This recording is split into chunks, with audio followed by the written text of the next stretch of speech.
আসসালামু আলাইকুম আপুরা ভাইরা কেমন আছেন? আশা করি আলহামদুলিল্লাহ ভালো। তো আজকে আমি কি রান্না করছি দুপুরে দেখেন।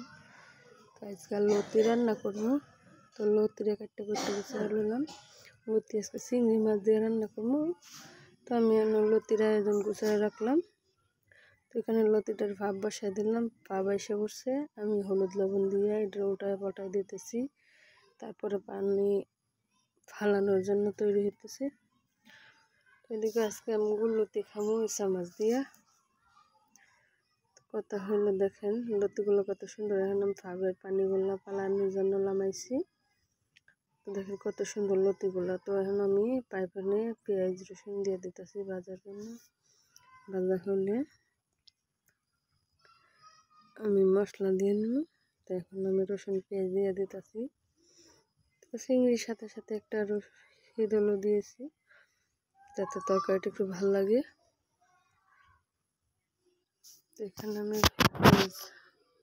রসুন দেওয়ার পরে কড়াইতে ভাজা হইতেছে।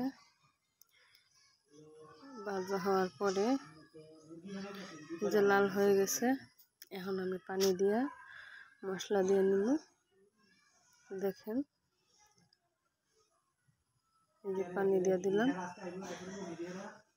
পানিটা দেওয়ার পরে এখন আমি লাইরা নিব, লাইরা মশলাগুলা দিয়ে দিব। তো লতি কে কে পছন্দ করেন সেটা আপনারা কমেন্টে জানাতে পারেন। তো তারপরে আমি মশলাগুলো দিয়ে নিলাম। হলুদ দিয়ে নিব। হলুদ দেওয়ার পরে আমি লাইরা আমি লতিটা বসাই দিব। তো যেখান থেকে ভিডিওগুলো দেখতেছেন প্লিজ দয়া করে বলি আমার ভিডিওতে লাইক সাবস্ক্রাইব করে দিবেন। আমার ভিডিওটা সুন্দর লাগলে আপনারা প্লিজ ফুল ভিডিওটা দেখবেন দয়া করে বলি। আর কারা কারা লতি খেতে পছন্দ করেন তারা আমার কমেন্ট করে জানাবেন। তো দেখেন আমি মশলা দিয়ে দিচ্ছি, আমি লাড়া নিতেছি। লাড়ার পরে তো দেখেন আমার মশলাগুলো বলক এসে করছে। তো আমি মরিচগুলো ভেঙে দিতেছি। মরিচগুলো ভেঙে দেওয়ার পর আমি ভালো করে লাইরা তারপরে ইসা মাছগুলো দিয়ে দিব। তো ইসা মাছগুলো দিয়ে দিছি। এখন লাইরা তারপরে আমি বলক আসলে লতিগুলো দিয়ে দিব। আমি এটা লাইরা তারপর রেখে দিব। ঢাকার পরে এখন বলক আসলেই আমি লতিগুলো দিয়ে দিব। তো বলক এসে পড়ছে, অনেকক্ষণ ফুটছে। আমি এখন লতি দিয়ে দিব।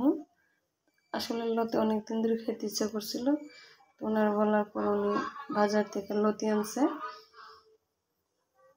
তো আমি লতি রান্না করতেছি।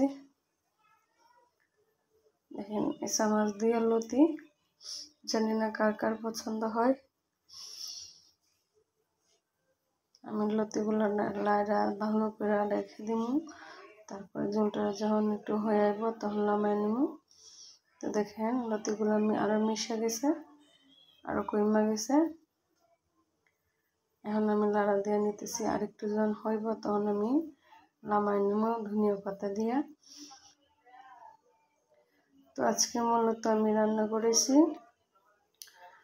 প্রথমত বেগুন দিয়ে শুটকি দিয়ে, তারপরে রান্না করেছি লতি, তারপরে রান্না করেছি যে কাঁচকলা দিয়া আলু দিয়া মাছটা নয়া রান্না করেছি।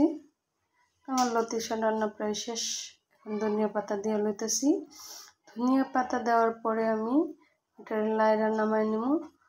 নামায়া একটু দামে রেখে দেবো যাতে গরম হাওয়াটা চলে যায়। তরকারি থেকে গরম হাওয়াটা চলে গেলে একটা গন্ধ লাগে না আর কি। তো আমি এখন তরকারিটা হয়ে গেছে, নামাই নিতেছি। তো এখানে আমি কি কি রান্না করছি দেখেন। প্রথমত ভাত, আজকে চাউল বেশি পড়ে গেছে। তারপরে বেগুন দিয়া মাছের শুটকি, তারপরে হচ্ছে কাঁচকলা দিয়া রুই মাছের মাথা দিয়ে, তারপরে হচ্ছে দেখেন আমি সম্পূর্ণ জিনিসটা রান্না করছি। তো তরকারিটা আজকে খুবই অসাধারণ মজার হয়েছে, অনেক মজার হয়েছে আলহামদুলিল্লাহ। চাইলে আপনারা ওইভাবে রান্না করে খাইতে পারেন। তো দেখেন আমার তরকারিগুলো খুবই সুন্দর হয়েছে মাশাআল্লাহ আলহামদুলিল্লাহ। প্লিজ দয়া করে বলি আমার ফুল ভিডিওটা দেখবেন। সবাই ভালো থাকবেন, সুস্থ থাকবেন। আর আমার জন্য দোয়া করবেন, আমার রান্নাগুলো বেশি